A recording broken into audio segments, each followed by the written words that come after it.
Good evening and welcome. I'm Beth Hendricks. I'm the Executive Director of the League of Women Voters of Colorado, and I'm very pleased to open tonight's discussion on climate change legislation, current and future. So the League of Women Voters was founded 102 years ago to educate voters and empower democracy.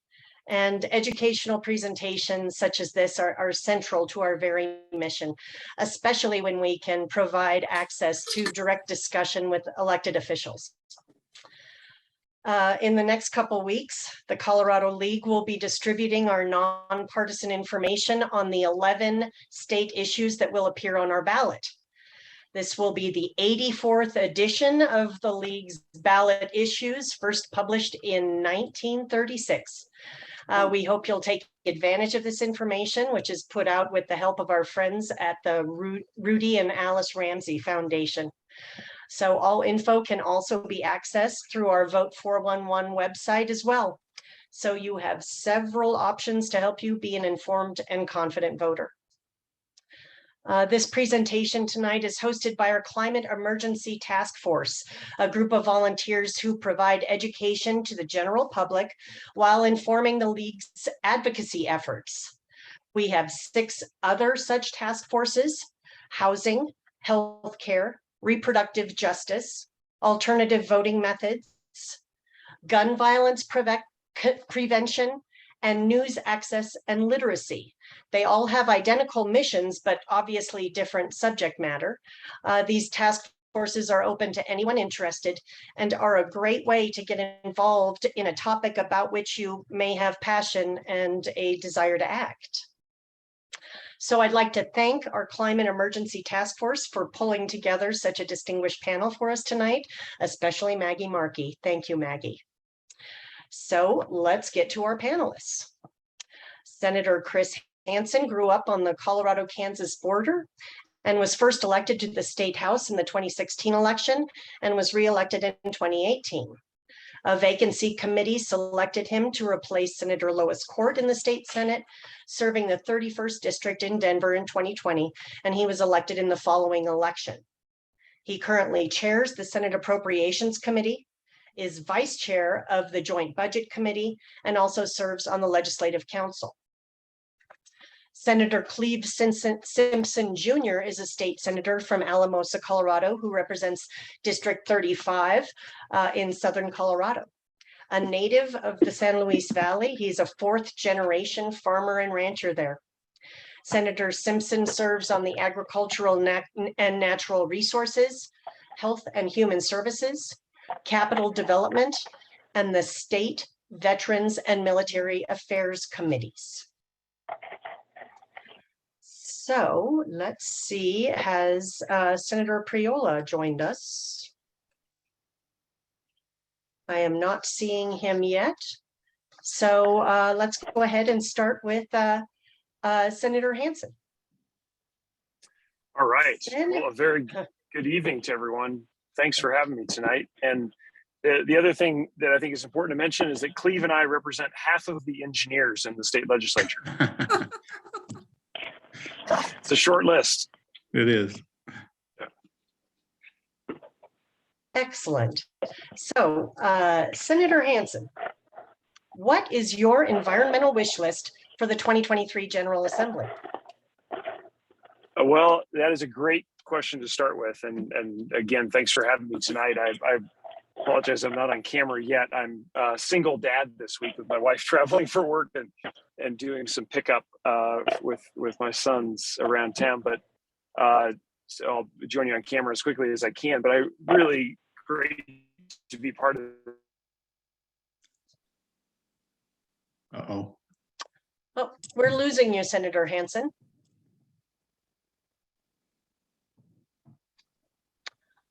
Okay, until he comes back, let's ask the same question of Senator Simpson. Thanks, Beth. And likewise, Chris alluded to it, but it's quite an honor and a privilege to be with the League of Women Voters and your panel tonight. Since I'm not campaigning, it's really fun to just kind of be here and talk and visit and discuss. my environmental wish list. So Beth touched on it. I was a farmer and a rancher. Chris touched on it. I'm a Colorado School of Mines graduate. I'm actually a mining engineer. I spent about 15 years working in the coal mining business in coal mines in Texas and Australia, mining coal for generating electricity. And of the, I think every one of the coal mines I worked at in Texas from 1984 through 2012, every one of those is now closed. All that generation is replaced with natural gas and or to some degree coal from Wyoming. So when I think about my wish list, look, what I hope for is that whatever kind of environmental regulation, rule, legislation we introduce, we're just very thoughtful about it. And the impacts, and particularly in this day and age with the cost of living just really getting pretty out of control and access to affordable housing, I just want to be very thoughtful about what we do, and we don't do things with either intended or unintended consequences that just magnify those challenges in our state. So that's kind of a broad brush. I don't have a particular hit list of things I want to see happen this session, again, other than we don't have some negative impacts. Mm-hmm. So at this point, there's not particular environmental legislation that you've been working on in preparation for this session? Well, I would say again, how we define environmental legislation. I'm actually active, and Senator Hansen had a bill last year that included some language about agrivoltaics. So the sponsors of that bill, and again, I'm an active farmer today. I'm calling you today from my farm and trying to work through the potential of where agrivoltaics, where it fits in our system and where it can help farmers, and where it can be, an added benefit, to the climate as well, and trying to figure out that nuance. I'm interested in, if there's room for further expansion and discussion around microgrids. Again, very broadly, the agrivoltaics is probably the only policy discussion I'm having right now, but I was, last year was my first year. 2021 was my first session, and the very first bill I signed on to was the creation of a soil health program in the Colorado Department of Agriculture. So it's kind of gaining its footing now and some ground. So I'll continue to work closely with the Department of Agriculture about what, if any, enhancements need to be made there, and work in that space too. So the environmental piece will really, for me, have this ag nexus to it, ag and water nexus to it. That certainly makes sense. Thank you, sir.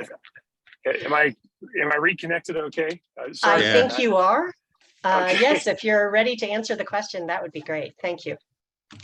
All right, super. Yeah, appreciate your patience and forbearance tonight. So yeah, I want to pick up on what Cleave said. I think, there's a lot of places where across a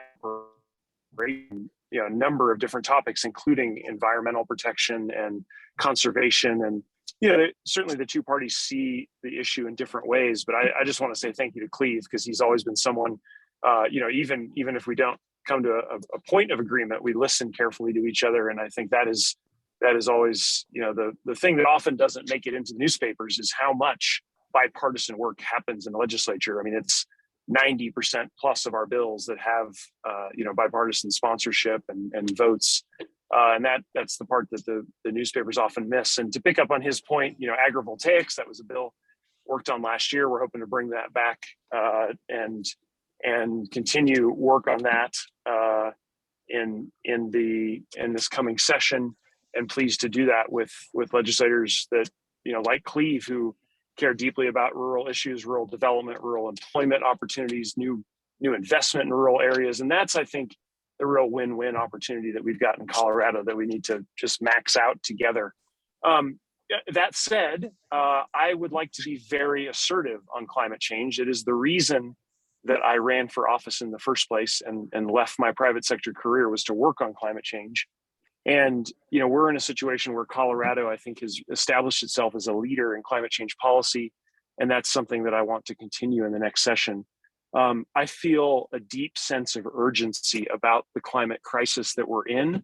I think this is one of the main contrasts between the two parties in Colorado. And I would like to see us move as quickly as we can to net zero emissions in the state. And we have a goal that gets us there by 2050. I frankly think that's too late. I think we need to accelerate that. I'd like to see us at net zero by 2045.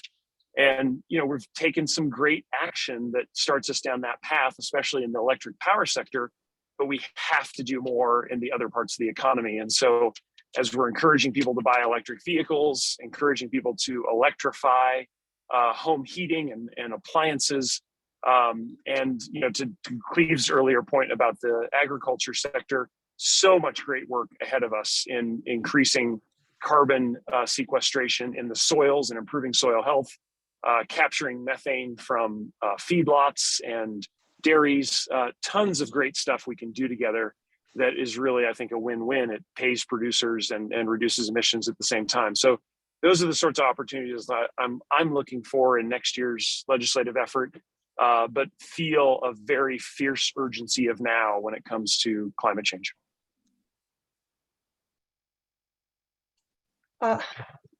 Is there a particular environmental legislation that you've been working on in preparation for this session?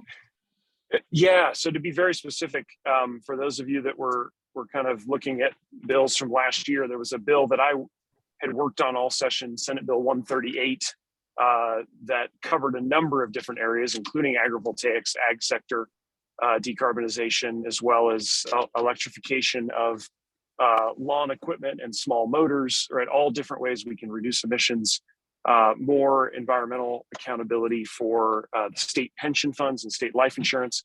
That was Senate Bill 138 that unfortunately did not get off the House floor right at the end of the session, made it through the Senate on a bipartisan vote, went over to the House and got all the way to the floor and died right at the final hours. And I plan on bringing that bill back with several additional enhancements, including additional targets that I'd like to see us get to together and decarbonize with more urgency. So that's my plan for next year, is to really bring Senate Bill 138 back in a bigger and better format and look for ways to create a lot of win-wins in the state when it comes to reducing emissions.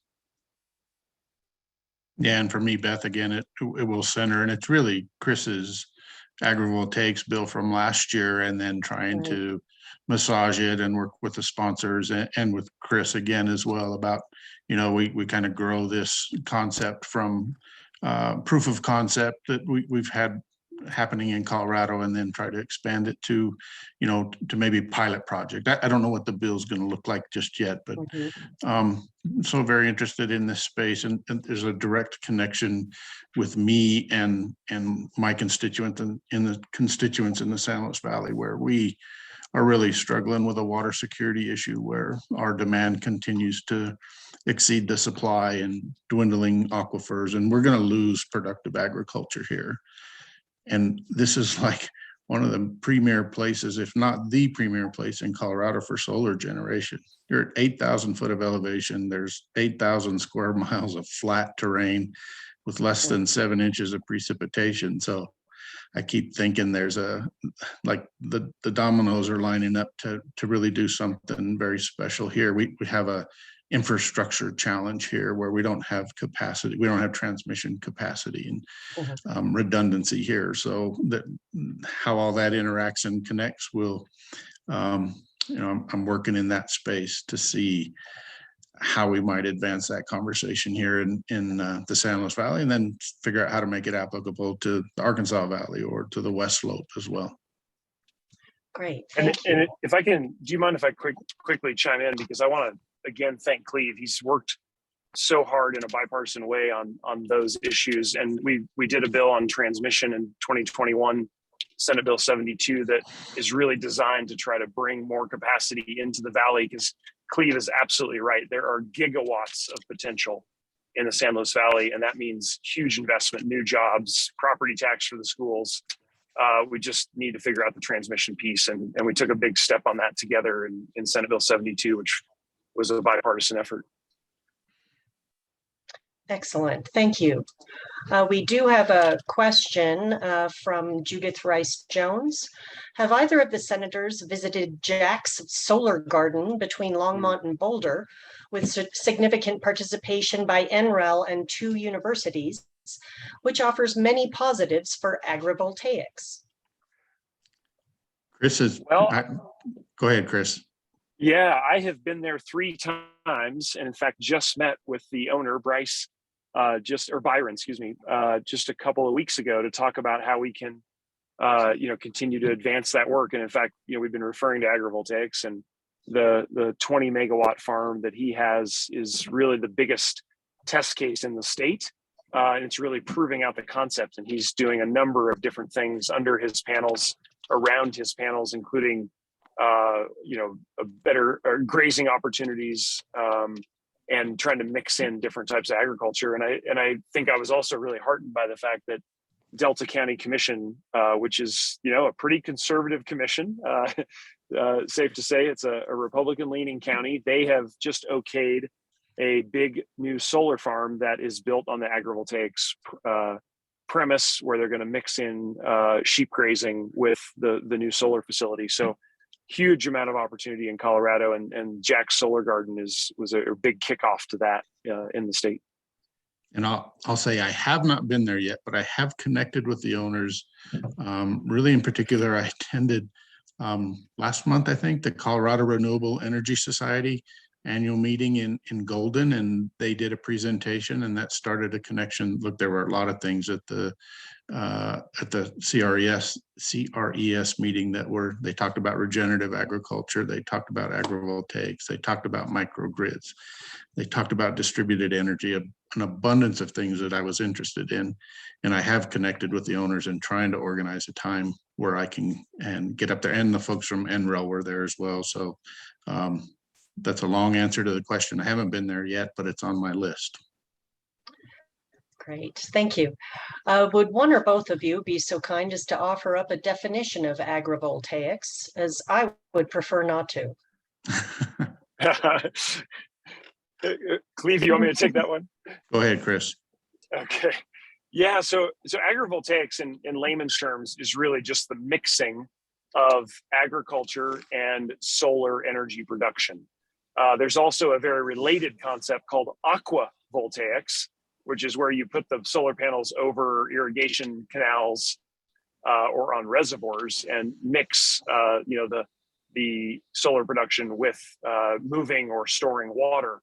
So those are kind of very related concepts. But the basic idea is that you're reducing the conflict between energy production and the land use. And this was really the thing that was really important to the Delta County Commission. They didn't want to lose agriculture land. They wanted to make sure there was a strong agriculture sector in the county, but also wanted to see if they could, get more investment on the solar side. And agrivoltaics is really just a way to marry those up so that you kind of get the best of both worlds. So you still get agriculture, you still get lots of farm income from those activities, but you can also do solar production at the same time on the same piece of land. So that's kind of the way to think about that concept. Yeah, like for me, and we run cattle on my ranch as well. So is there a mechanism, a scenario where you can utilize acres here for solar generation, but construct it meaningfully with some forethought that you can actually continue to either pasture cattle or sheep and goats come to mind, and really some effort about, can you even continue in some capacity some row crop operation? Or I raise a lot of alfalfa, the most water consumptive use crop we can grow, but that's what my dad does, that's what my grandpa did, that's what my great grandpa did. That's what I'm trying to figure out alternatives. And is there space somehow in this agrivoltaics discussion? I use an abundance of center pivot sprinkler systems, highly efficient with water, not very well suited for solar operation, but I believe somebody showed me a video of Sandbox Solar in northern Colorado as well, where they were working on trying to integrate solar commercial scale solar operations into center pivot sprinkler operations. So that, again, a lot of this really has piqued my interest.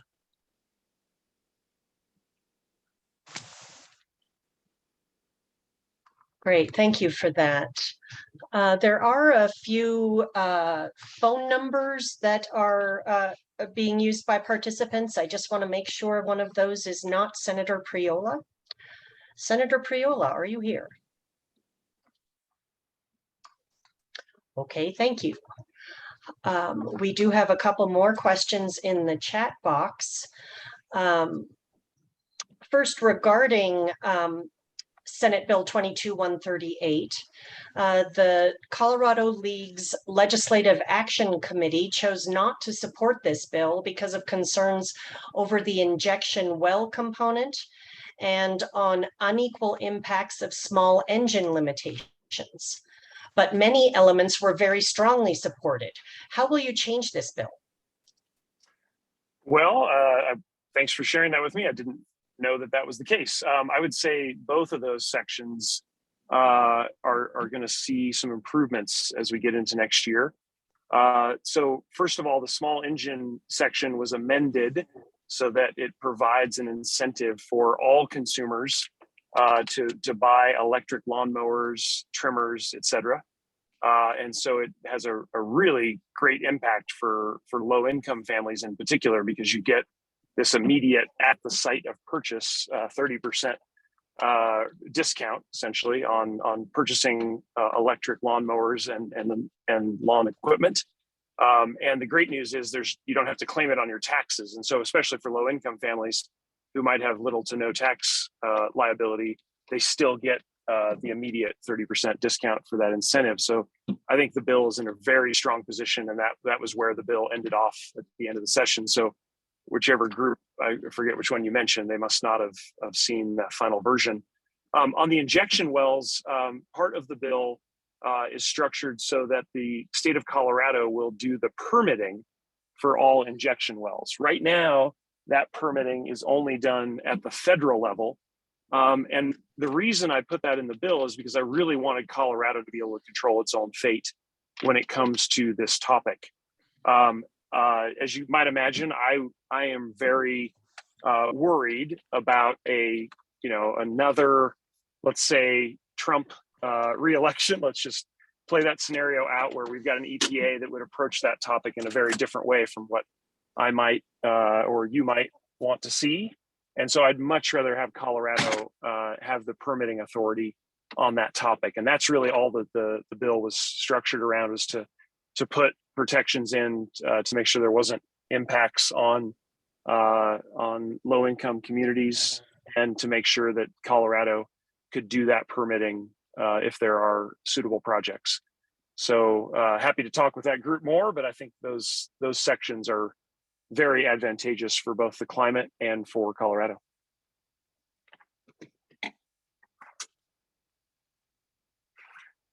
Thank you. A general question here. With water being such an issue, what is being done to control residential development, which is using up water sources that we don't really have? Well, I think to answer that question, it's predominantly driven by local jurisdictions about how to deal with that. That so far, I don't know that the state, well, I've only been in the legislature less than 24 months, so I don't know that there's been a discussion at the state about that potential. But I've certainly had conversations. I was reading the chat and a reference to, the effort to come to the San Luis Valley and drill wells into our aquifer system and pump 22,000 acre feet of water out of here and deliver it via pipeline to what at the time was an unnamed entity on the Front Range, but it ended up being a proposal in front of Douglas County and the Douglas County commissioners.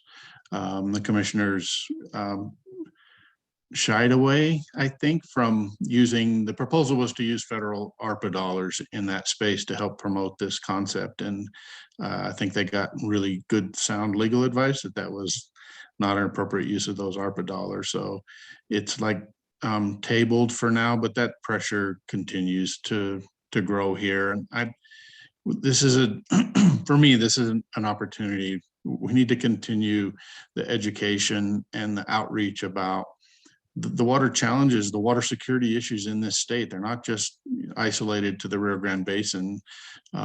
Chris wasn't on when I talked about it, but what we are experiencing in the Rio Grande Basin in Colorado is about a decade, about 10 years in front of what the Colorado system is experiencing. And that water security issue where demand continues to exceed supply is a lot of what motivated me to run for office, to be at the legislature engaged in these conversations and trying to help foster a thoughtful path forward that doesn't, you run the risk of fundamentally changing what Colorado looks like. You don't have to look far. I represent Crowley County, and I don't begrudge the folks that made the choices they made in the 80s, but Crowley County, kind of a small county, in the early 80s had 50,000 irrigated acres of agriculture, sugar beets and orchards and alfalfa, and drought coupled with crash in sugar beet market prices. Most of the constituents in Crowley County sold their water to Front Range interests. And today there isn't 50,000 acres irrigated in Crowley County. There's 5,000 acres irrigated in Crowley County. And their dominant economic driver in Crowley County is 2 private prison systems.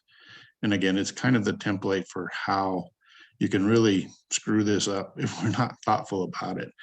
But for me, it's about, again, people's attention, because of so much emphasis on the Colorado River system. And I remind people, you have to, no matter where you live in Colorado, you have to pay attention to what happens on the Colorado, because what happens there will impact every sector of our economy, and every region in this state has some direct or indirect connection to what happens on the Colorado River system. So there was a bill last session about turf buyback to help municipalities in that space. And I think we'll continue to educate and outreach about this is problematic, folks. You really should be paying attention to where our water is going. When you turn the tap on, there should be some effort to understand where the water came from. I don't have a silver bullet to solve this other than Mother Nature snowing, but we better not count on that. Yeah, I would agree. And this, the impact on snowpack, on total moisture, on evaporation in the state. We've got a driver, which is called climate change, and it's changing weather patterns. It's changing total precipitation. It's changing the amount of evaporation in the state. And Colorado is going to be under more pressure, not less, in the years ahead. And, I think it's incumbent on the metro water systems, Denver Water, Aurora Water, et cetera, to push conservation, to reduce the amount of bluegrass in our lawns, right? Massive amount of water use just there. But it's also going to mean a big commitment by the agriculture sector, which uses about 86% of the consumptive water in the state, to also get more efficient. I mean, Cleave mentioned center pivot systems, many of which are highly efficient. I grew up on the edge of Colorado and Kansas border. There were center pivot systems everywhere. When they're done right, they can be highly efficient. And that's what we need. We're going to need everybody, every sector, every part of Colorado to be super efficient, because the old way of doing things is not going to work. The aquifers are gone for the most part, as unfortunately the Valley is finding out the hard way. And it's also true in the Ogallala aquifer out on the plains. We are facing, which in some ways was water mining, right? It's not refreshed in many cases. And so that was in many ways a finite resource. And it's not to say people have not been carefully managing it. We just are going to have to get way better, way faster. And I think the call on the Colorado River Basin this year, with the cuts that are coming for the lower basin states, should be a huge wake-up call to all of us, that every single person in Colorado is going to have to get way more efficient with how we use water. Yeah, and I mean, again, this strikes me, very personally. I'm one of the few, maybe the only legislator in the Senate that owns a water right, that uses that water right to produce food for people. I raise a lot of alfalfa to feed cows or to make milk and cheese, but I'm really sensitive to where the challenges lie in front of us. And I like to speak about the San Luis Valley in particular. And to Chris's point, unlike the Ogallala, which is really, it was very intentionally set up to, how do you manage the Ogallala to extinction? Can you manage it for 100 years before we completely wipe it out? The aquifers in the San Luis Valley are quite the opposite. They're very responsive. They're very manageable. They respond really well to less pumping and more recharge. And I'll be the first to stand up and admit climate change is real. This isn't drought anymore. I truly believe this is the aridification of the West. The Rio Grande since 2002 was the worst drought in our recorded history. And we gauge that by measuring how much the Rio Grande flows as it comes out of the San Juan Mountains at Del Norte, the second oldest gauging station in the state of Colorado. We've been on a precipitous, continuous, steady decline since 2002. With a 1 year in that 20 years, we had a much better than average runoff, but the rest of the years are below average or significantly below average. 2018 was the fourth worst drought in our recorded history. So this community and those folks that depend on that groundwater have come together a decade ago to manage themselves, to assess themselves fees, to raise money, to promote irrigation efficiencies, to invest in different crop types, less water consumptive use crops, and ultimately to pay farmers not to farm, to fallow their ground, but to fallow their ground and leave the water in the aquifer, not fallow it and send it someplace else. So a group of my constituents that farm about 170. So I manage let me take a step backwards. I manage the Rio Grande Water Conservation District in the San Luis Valley as well. So we have a series of sub-districts that are really tasked with managing groundwater in their systems. And uniquely, nobody else in the state or really in the Western United States, by statute, we are required to create and maintain sustainable aquifer systems here. So for 10 years, we've been working on this from 2012 through 17 with reasonably good success, but 2018 kind of reset us back to zero again. And we've had struggling precipitation every year. So where I'm headed with this was last year, 2021, this group of producers that irrigate about 160,000 acres had the lowest measured groundwater withdrawals in their history. So for scale, we pumped about 210,000 acre feet out of the aquifer. Historically, prior to the sub-district, we were pumping 350,000 acre feet. So all of our efforts, we get the lowest measured pumping we've ever had last year. The district I manage measures the change in that aquifer every month. And the first month we started was January of 1976. After all those efforts in 2021, we started January of 2022 at the lowest January aquifer level since we started doing this. And that, I mean, it's like, to Chris's point about a sense of urgency, I promise you my constituents feel a sense of urgency. And this really boils down to, it's again, poor supplies have really hurt us, but we've really got to work harder on our demand side. So there's some irrigation efficiencies. Chris talked about center pivot sprinklers. I run 10 of them. Their efficiency is always improving incrementally. There's some incremental improvements. Some different crops. I referenced I raise alfalfa, the most water consumptive use crop we have here. This year I'm raising 50 acres of industrial hemp, but I'm raising it for fiber. Everybody historically here was chasing big dollars around CBD oil. This is a fiber product. I have a contract with a local company here who built from scratch a decortication machine to take that fiber crop and turn it into fiber, take that hemp crop and turn it into fiber and hurd.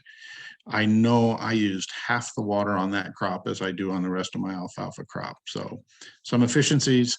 And here in particular in the San Luis Valley, again, it's about 8,000 foot of elevation. You can, and we have had killing frosts every month of the year. So you can have a killing frost in August. So there's not a whole plethora of crops we can raise here, but quinoa is another one, a South American drought tolerant grain, trying to get some traction here. We're in this space. CSU has an experimental station here to help us, again, keep looking for alternative crops that don't use as much water. But I tell people, ultimately, there's going to be less irrigated acres in this valley. it's a measure, a measure of the magnitude. If I tell people we have about 500,000 irrigated acres here, both surface water and groundwater. And if the next 20 years look like the last 20 years, which I think they will, or maybe even worse, there's 100,000 acres here that doesn't have a water supply.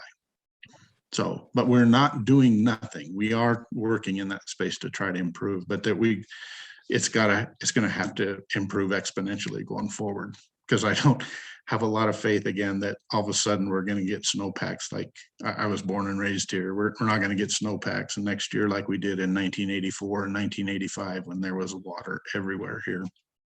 So pretty challenging. Thank you. I'm so glad this turned into a water discussion, by the way. It's been great. So, what are your thoughts about community choice energy, which has the potential to significantly reduce the use of fossil fuels in Colorado as it is doing in California? Yeah, I can probably take that one. Yeah, community choice energy is a very viable option. There have been some significant problems with community choice energy in California, so it has not all been perfect. I do want to mention that there are significant issues, operational issues that they've had to deal with, all overcomable, but there have been some hurdles there. In Colorado, we have taken the approach of setting very clear decarbonization goals for the electricity sector. I think we will essentially be at net zero for the electricity sector by the late 2030s. And we're going to be at about 92% by 2030. So we're going to be largely there by the end of this decade for Excel, for Tri-State, and Black Hills, right? All the big operators in the state, plus the munis and the co-ops. If you take it all together, we're going to be, roughly at 90%. Excel will be a little bit ahead of that, probably 92%, and the others maybe a touch behind. But I think, that has been the policy approach, is that we're not dictating, okay, it must be through this type of business model or a co-op model or a muni model. We're saying whoever's operating, doesn't matter, you have to decarbonize. And there's lots of ways to get there, of course, right? It could be wind, solar, storage, importing wind and solar through an enhanced grid, which was the bill I was referencing earlier that partnered with a lot of folks across the aisle on Senate Bill 72 from the 21 session. So we're trying to open up lots of different avenues to get there. Community choice aggregation, community choice energy is one of those choices. And so I think it's a great option, may work really well for some communities, may not be the best fit for other communities. And I think we've tried to really just put in place a policy environment where different ideas can go forward. Okay. Yeah, I can't add anything above and beyond what Chris was talking about. Okay, great. Thank you. Gail is wondering where we are in Colorado to phase out hydrofluorocarbons. She's concerned about the rise in heat pumps, and that heat pumps are going to start getting rebates from a number of sources. They are put out a lot of HFCs. Well, they can, but they don't have to. And so the good news is the new generation of heat pumps largely are not going to be using HFCs. And so the high efficiency heat pumps that we've been looking at and the ground source heat pumps do not use HFCs really at all. Both of those options, I think, are going to be very viable in Colorado. And, I've been looking at ground source options myself. My mom has a ground source heat pump. It works really well. Her utility bills are about $10 a month on average after she made the initial investment to put the system in. And so very right to focus on the downsides of using HFCs, which are better than HCFCs, which we largely got rid of about 30 years ago. HFC is also problematic if they're leaking in particular. But what I would say is that the next generation of heat pumps, I think we're going to make a big reduction in the amount of HFCs that are used, and the overall benefit for the climate is extremely high by switching to a heat pump. So I would encourage everybody on the call to take a look at when it's time to replace your furnace, when it's time to replace your air conditioner, take a hard look at heat pumps. I sponsored and passed Senate Bill 51 last year, which provides some significant incentive for new heat pumps at both residential and commercial.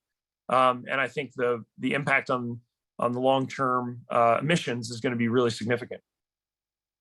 I feel really blessed to live in Alamosa. I don't have to air condition my house at all. Great. Senator Simpson, Peggy is wondering how responsive to your ideas the other ranchers and farmers are in your area.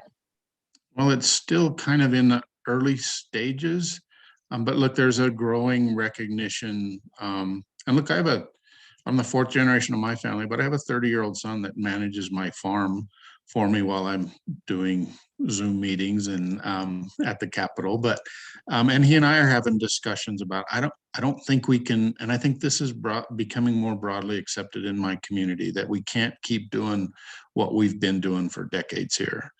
Look at that group I talked about, the 160,000 acres. I'm not part of that sub-district. I'm actually part of another one, but there's a growing recognition that, again, life here, ag life here is going to change. If we're engaged and thoughtful and very measured about it, it'll be an incremental change. And maybe I've told people I could sleep a lot better at night if I had converted some of my farm to solar and not leasing on a per acre basis, but actually have something invested in it, some skin in the game, and I was selling electrons on the grid instead of worrying about, did my alfalfa crop, did I get rained on at the wrong time? Because you can lay in bed and go, while it's raining outside, you go, there's another $20,000 of revenue gone.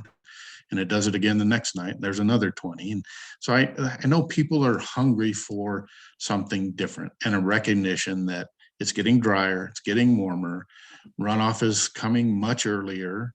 What runoff we get is coming much earlier. So the solar part of it really gathers a lot of interest if we get the infrastructure. To Chris's point, the transmission authority we established under the prior legislation should be very helpful in this space. Look, I talk about, again, my farm. I keep thinking about how do I get my farm to just be self-sufficient. I write Xcel Energy a check for $8,000 every month during the irrigation season, 7 months out of the year. And so I get the local solar provider to come out and go, all right, here's my Xcel bill. Here's my load, my capacity, my requirements, and try to work through this. And he comes back and goes, yeah, for a mere $130,000, we can get you off of Xcel and you got a 30-year payback on that investment. I go, I can't do that. There's got to be a different approach. So I'm hopeful, actually, with the Inflation Reduction Act and those dollars, that maybe there's a different path forward, or maybe there aren't a lot of vendors I can reach out to here in the San Luis Valley, but I'm keep pushing that to go. There's got to be a different alternative, and I would really like to get to the point where we solve the storage problem as well, and go. I could envision a future where I don't need Xcel at all. I just am very self-sufficient. But I think that's still a ways away. But to answer the question, the community is hungry and interested. We just don't have a clear path forward for everybody yet. Great. Senator Simpson, we have a couple members here who felt relief when pushback from San Luis residents dissuaded Douglas County from taking water from them. How bad do you think the Douglas County plan would have been for the San Luis Valley? It would have been horrific. So because of a number of, a recognition in this valley, there is no unappropriated water left here. The Colorado Supreme Court has affirmed that back in 2006.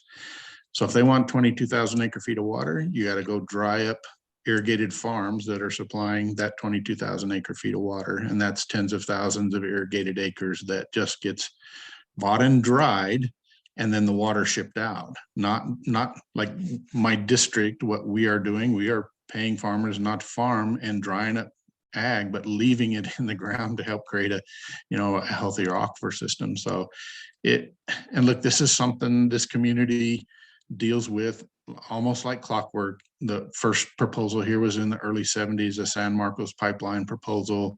They're going to drill wells into the aquifer system, pipe it over La Vida Pass to Walsenburg, and use it to slurry coal to Texas. And the district, the Rio Grande Water Conservation District, and our community just came together, galvanized, and got that defeated. But that was in the early 70s. Then it was AWDI, American Water Development Incorporated. Then it was Stockman's Water. Then it was Sustainable Water. And now it's Renewable Water. It's almost like clockwork. About every decade we go through this. The community, I'm not surprised at all, but really, again, galvanized and come together. And I found it really interesting and told the Douglas County Commissioners this concept has been promoted since December of 2018. You can't produce a single elected official, a county commissioner, city councilor, school board member, fire department. You can't produce a single elected official or even a single private individual farmer that wants to sell their water rights that thinks this is a good idea. The only support they got were the people who were employed by the company making the proposition. So we'll prepare ourselves. It won't go away. It'll be back again in some form or fashion again in 5 or 10 years. Great, thank you. I understand that Senator Priola has joined us. Is this correct?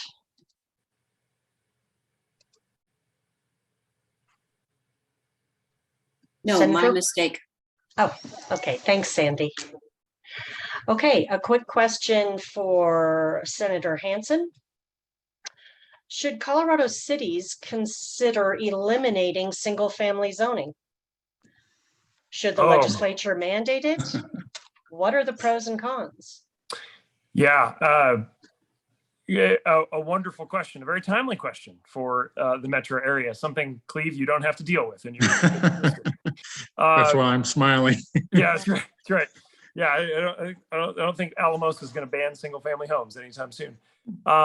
So I am of the opinion that there, Denver neighborhoods, metro neighborhoods, there is a place for single family zoning, but it's something that does come with very high costs, and we need to be very cognizant of that. I would love to see more infill and more density in the metro area for Denver to work, for it to function, for it to be climate efficient, for it to be energy efficient. We are going to need better transportation hubs and more density around those transportation hubs. The bigger cities around the world have made this transition. We are in the middle of that transition in Denver and in the metro area. And so, banning all new single family homes, I don't think we have to take that step, but we do need to have very clear incentives and the right transportation infrastructure matched up with housing infrastructure. And when those things get married up correctly, like the plans on, say, East Colfax, for example, which I've been spending a lot of time studying the new plans on more transit and more housing options on East Colfax. When those things get connected correctly, they can really work well together. And so I'm not, I'm very much in favor of the right incentives, the right carrots, if you will, for developers to do more when it comes to accessible housing, affordable housing. That means, in many cases, more density, but we have to marry that density to great transportation options. Otherwise, we're just going to make the problem worse when it comes to traffic and more air pollution. So that is really sort of how I've been thinking about it. And the East Colfax project is, that's one of the main goals, is to have higher density next to those rapid bus options up and down the Colfax corridor. So I kind of point that out as an example of the direction that I think we need to go.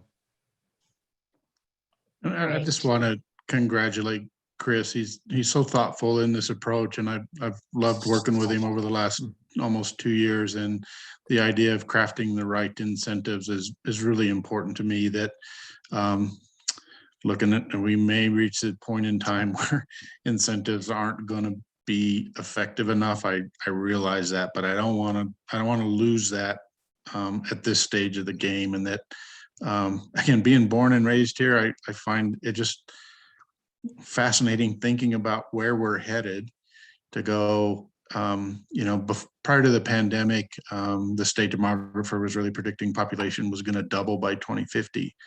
And I'm sitting on I-70 in like July or August in the middle of the summer, not during ski season, and traffic is just piled up on I-70. And I'm like, where in the world, from just infrastructure space, are we going to double the population? And then as a water right holder, start worrying again about where are we going to get enough water to support a doubling of the population in this state. So again, I just have such a respect for Chris and enjoy working with him, and that incentive approach is really important to me.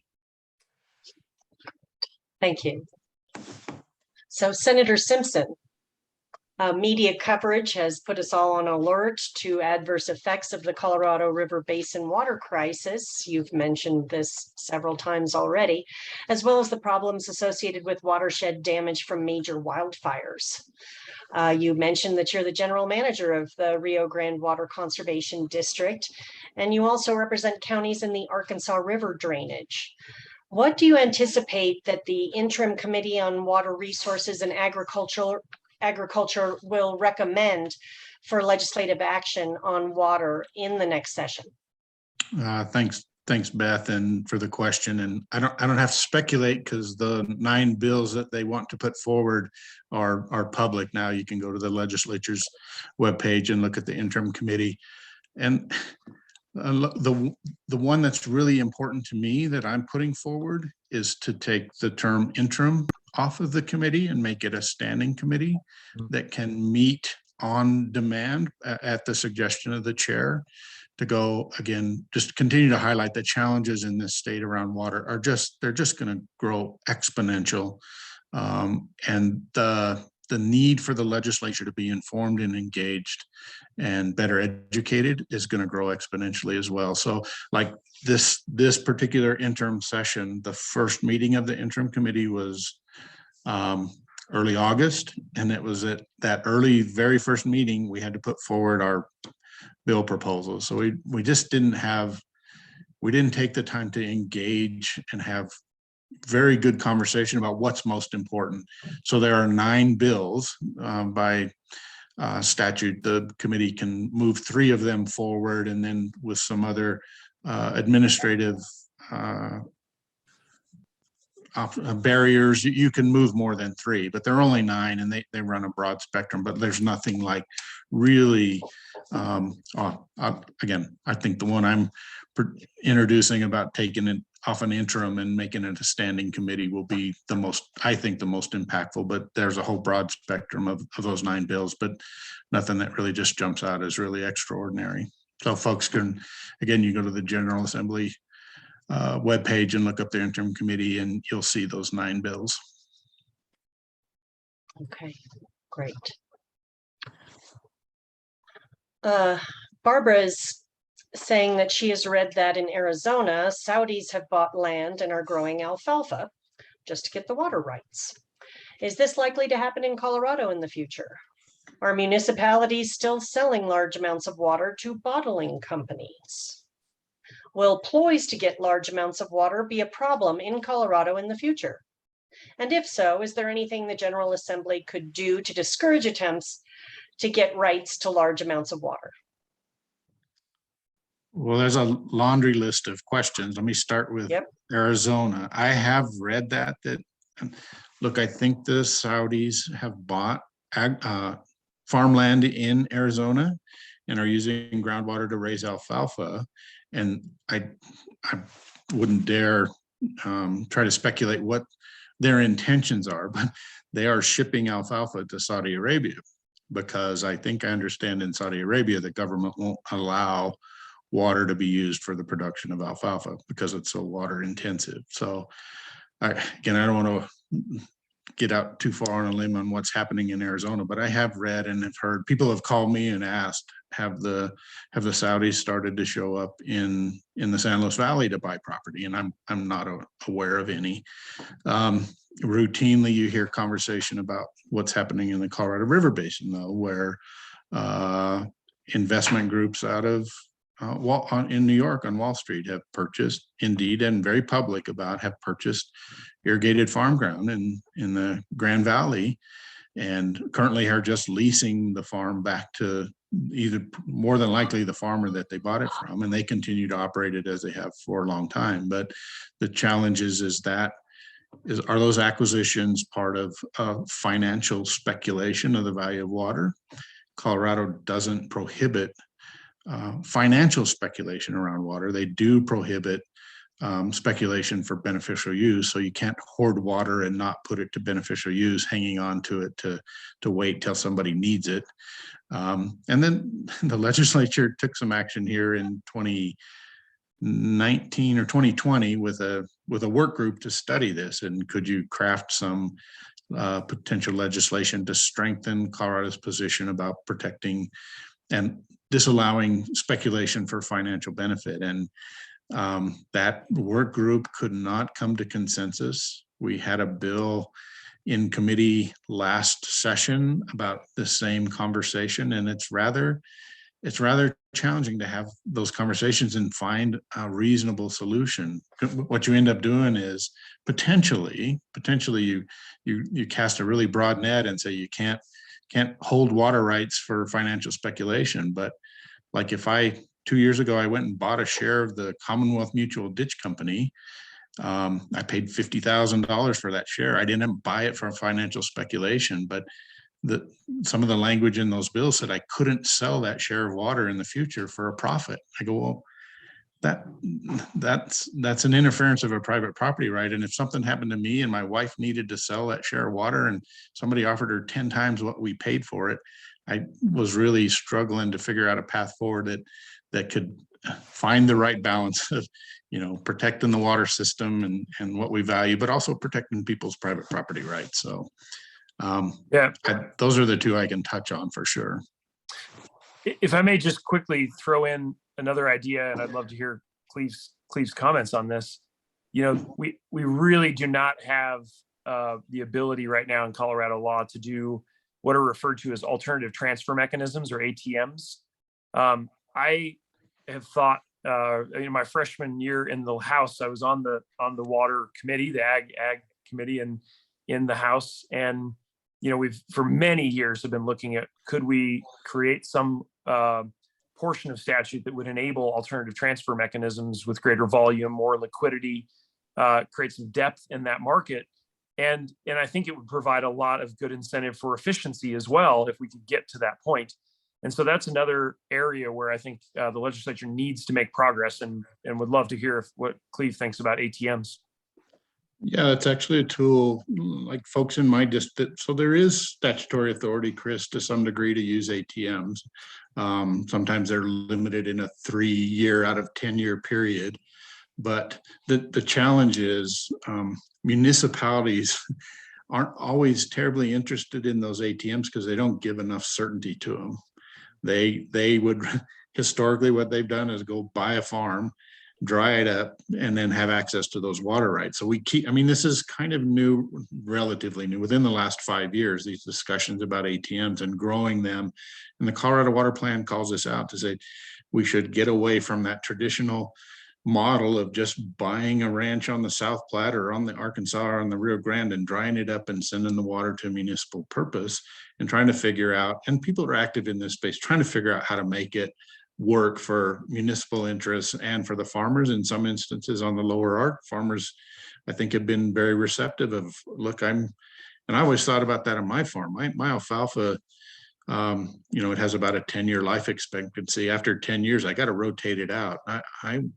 I could envision a scenario where I fallow it for a couple of years, but we're not making water available to sell to a municipality here in the Rio Grande Basin. We're making water to make available to another ag producer, and it's really this complicated discussion about interaction between groundwater and surface water. But I do think there's space there, Chris, and I think people are actively working in that. I know the Colorado Water Conservation Board and the original water plan identified this as, I don't remember, 50,000 acre feet of ATMs, and we didn't come anywhere close to that since 2015. So they have hired folks to dig in and go, what are the barriers and the obstacles? So we're still working to try to come up with a scenario that works for everybody.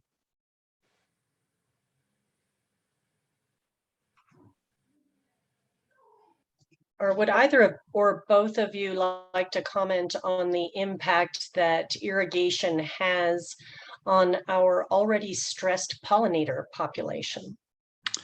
Yeah, I saw that, Beth, in the chat. I'm not sure what the inference is that, I mean, where I live, if we weren't irrigating, the habitat for pollinators would be greatly diminished. When I cut my alfalfa, the not just bees, the pollinators, the moths and the butterflies, it's amazing how prevalent they are. For me, when I think about the pollinator issue here, it's climate change and fragmentation of habitat. And I in my head, I think that irrigation is helping to create habitat, but maybe who asked the question could expand a little bit, or maybe Chris is catching on to it before I am. Well, yeah, Cleve, I had the same thought. I wasn't sure how those were in disconnect, because the irrigation can, in many cases, create new pollinator and habitat, depending on how the farm or the area is being used. So, yeah, I don't know if the questioner might be able to clarify that. Cindy or anyone else from the pollinator subgroup of the task force, would anyone like to clarify that question? Or if you just prefer to let it go, that's fine as well. Love bees. Yeah, go bees. I guess I'm Cindy. I proposed the question, is the timing of the irrigation. And when our pollinators are out busy doing their thing, if there's consideration as to when the water is being targeted to them, is where I'm coming from. I can say, Cindy, as an irrigator, I've never thought of that. And look, I do flood irrigation and sprinkler irrigation. But again, It would be the sprinkler that, yeah. Yeah. I'd have to give that I some. would appreciate you looking into that and seeing maybe how that impacts their activity as to when they are their feeding times. And when they need to be out on your alfalfa. So your alfalfa is not competing with the water and the pollinators, that they're working together. Yeah. I can do that. Thank you. Okay. Thank you. Okay. Judith is asking if the state has the ability to mandate or suggest adoption of green building code to make heating and cooling homes more efficient.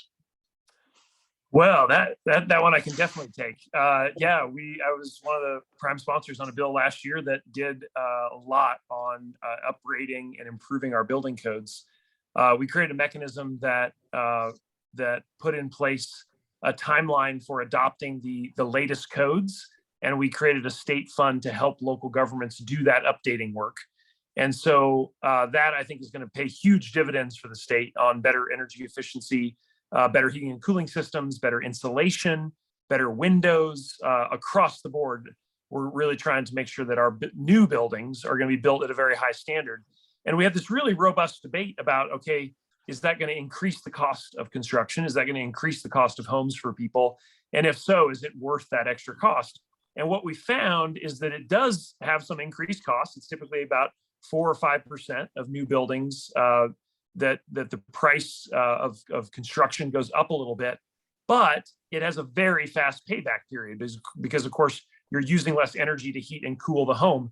And so that 5%, let's say it's a new home that the construction cost might be $300,000, $400,000 on average across the state, higher in Denver, obviously, than in Cleve's back neighbors. But that increased cost of $15,000, $20,000 pays for itself over the course of just a few years with reduced energy costs and better air quality inside the house. And so that was what we put in place. We're really trying to help the local jurisdictions, especially outside the metro area, to help update their codes. And I think we'll see really great outcomes as a result. This was one, Chris and I, was one of those instances where we didn't agree. And we very respectfully, and again, I have a ton of respect for Chris, we tried to work through it to get to a point I couldn't end up supporting the bill. I remember asking the question, so this was to adopt the International Energy Conservation Code when a municipality or a regulating body updates their codes. And so I live in the San Luis Valley in Alamosa, and I asked the question about you. So if Alamosa updates their building codes and they have to adopt the IECC codes, if I want to build a potato storage facility, I have to build it to the IECC standards.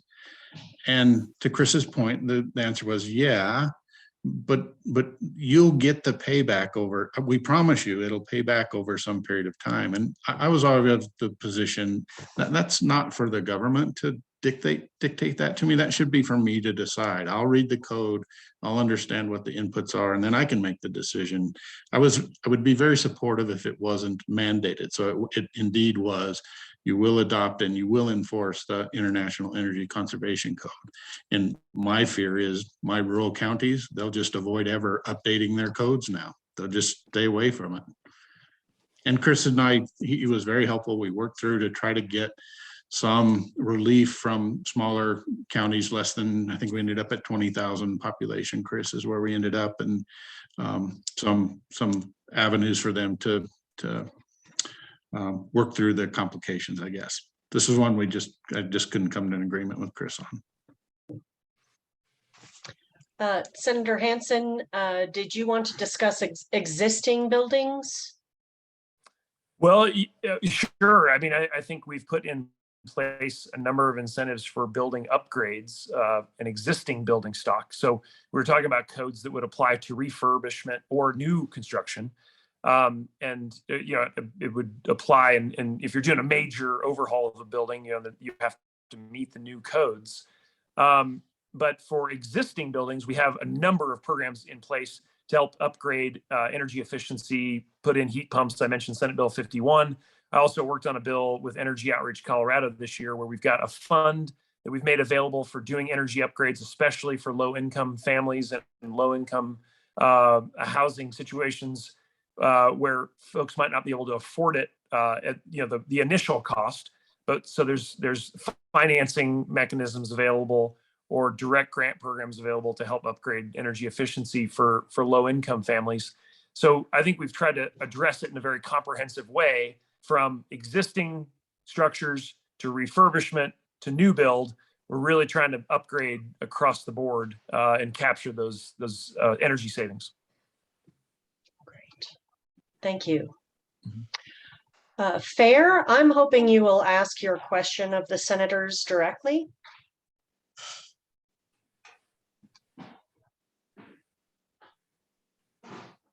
Fair Russick? Yeah. Oh, that's dark. Let me see if I can put on a light. I'm Speaking of electricity, dark. Oh my gosh. Geez. Let's see if I can turn this on.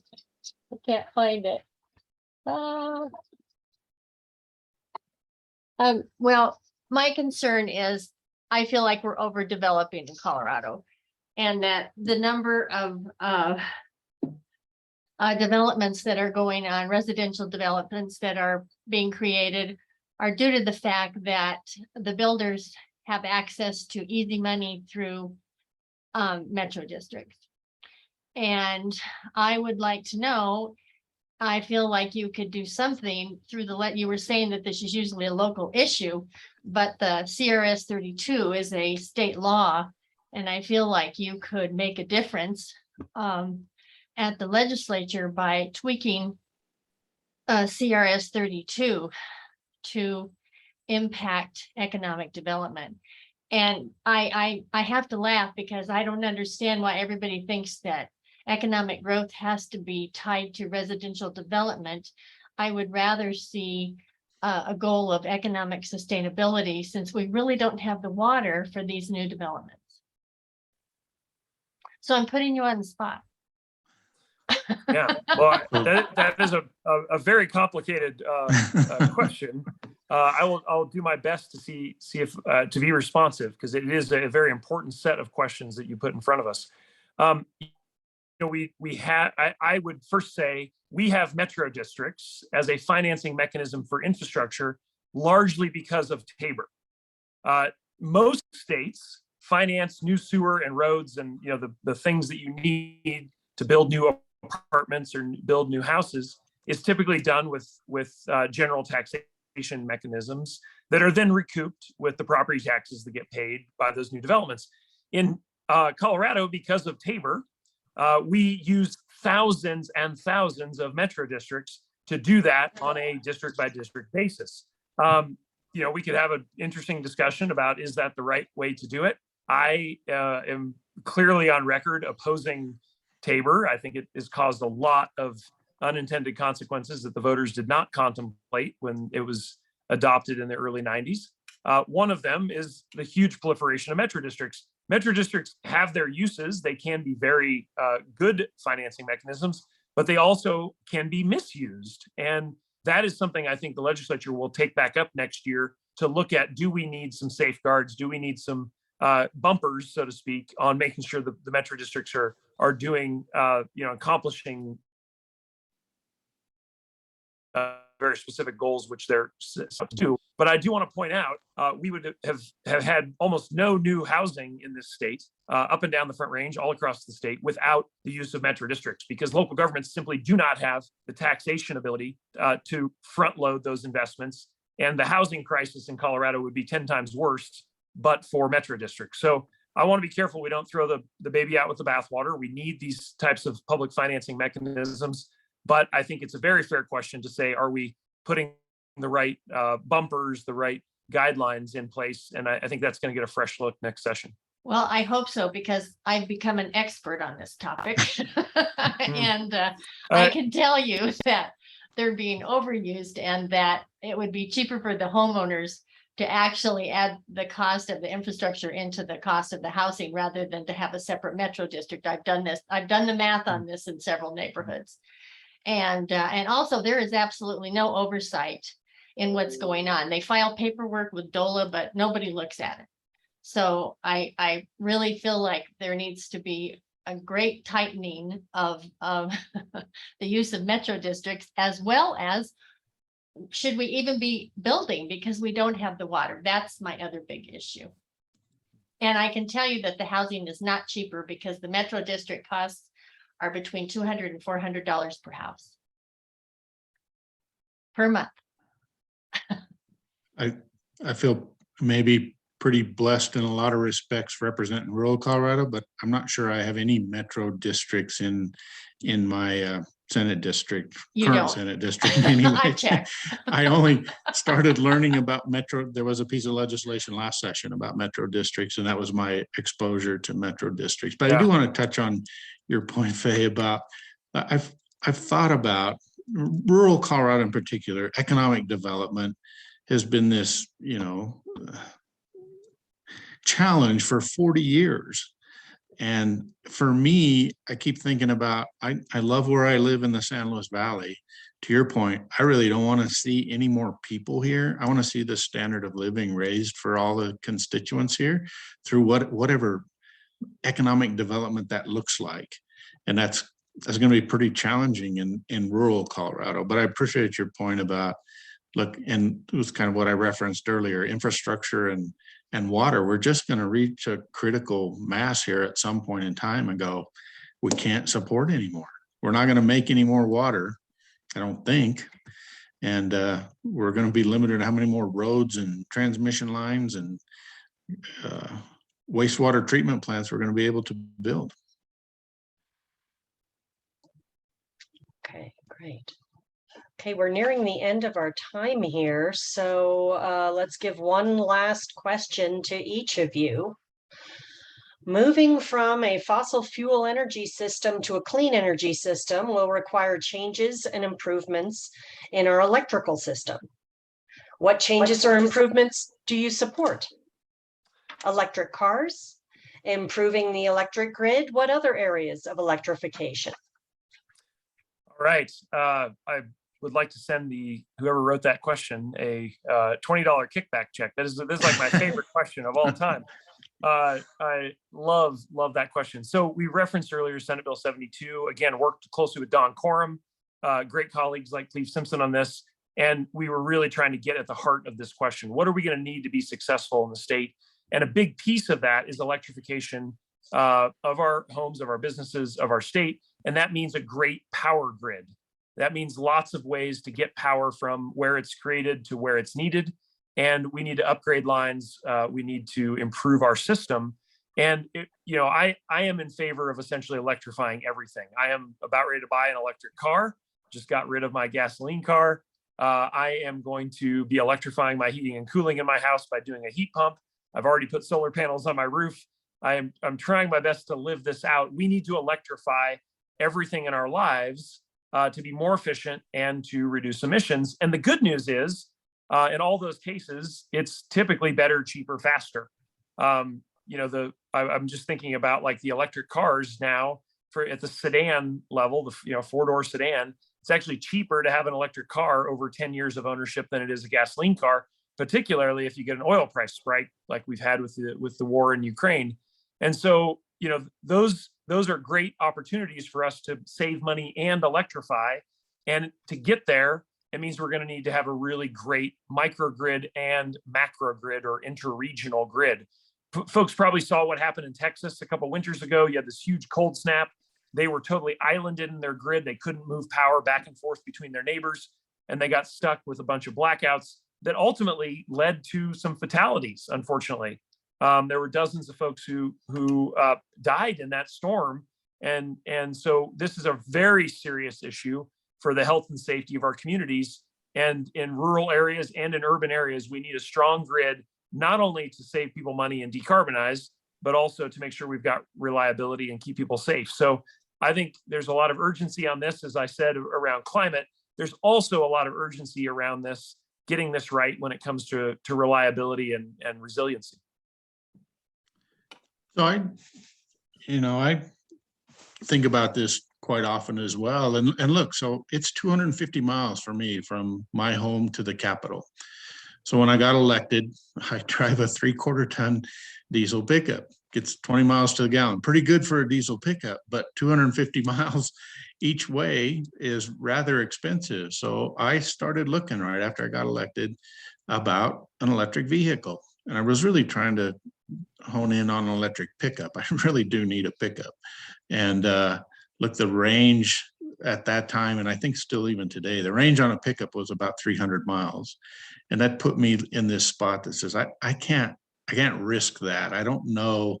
And long story short, I ended up just buying a Toyota Venza hybrid, and it's been great. It gets 40 miles to the gallon, and I don't have to worry about trying to plug. It's not a plug-in hybrid, but I'm still interested in that space to go, is there an electrical vehicle that suits me? But Chris can help me here. I don't think you can plug in an electric at the Capitol, so that puts me in a bad spot too. If I drive all the way up to the Capitol, we don't even have a place at the Capitol. We're going to fix that, Cleave, next year. I promise you. There's actually a state garage just across the street where they've. I heard that. Yeah. Put in a charger. Yeah. So I'm interested in that space, and Chris touched on it. I referenced the San Luis Valley as this unique place. Our entire electrical supply comes through 2 transmission lines over Ponchit Pass over the north. There was a lot of talk about microgrids. I'm really interested in how we're having discussions about another transmission line over Levita Pass, which was a proposal years ago that would give us capacity and redundancy. But I'm also like, can you take the concept of a microgrid and create the valley as kind of a macro grid, particularly if we could solve the storage part of it, where we could just be self-sufficient here and not have to build another transmission line. But until we solve the storage problem, I don't know how viable that is, but it may happen well before we ever get another transmission line constructed over Levita Pass. There are an abundance of challenges and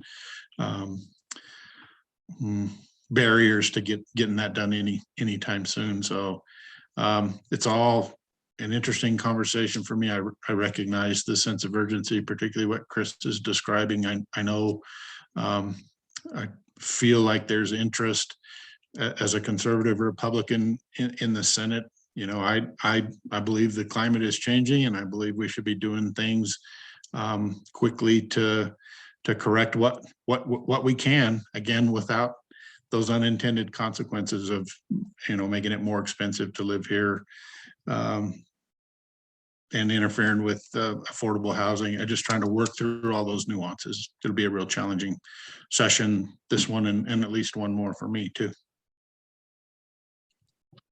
Great. Thank you so much. Thanks to both of you for your time and thoughtfulness this evening. I know I personally have been inspired by the camaraderie between you two, by the positive working relationship, and the rational and civil talk that is appreciated. And we thank you both for your service and your work for our state. Thank you again for being here. Thanks to all of our attendees for being here. And thanks again to our Climate Emergency Task Force for setting up this great presentation tonight. On the State League's website, which is lwvcolorado.org, you can see a list of all 19 of our local leagues around the state. From Steamboat to Cortez. We're proud to serve more than 90% of the state's population in counties served by leagues throughout Colorado. So if you're not already involved, I encourage you to do so. And again, thank you to both Senator Hansen and Senator Simpson. Thank you. Good night. Good night, everybody. Thank you.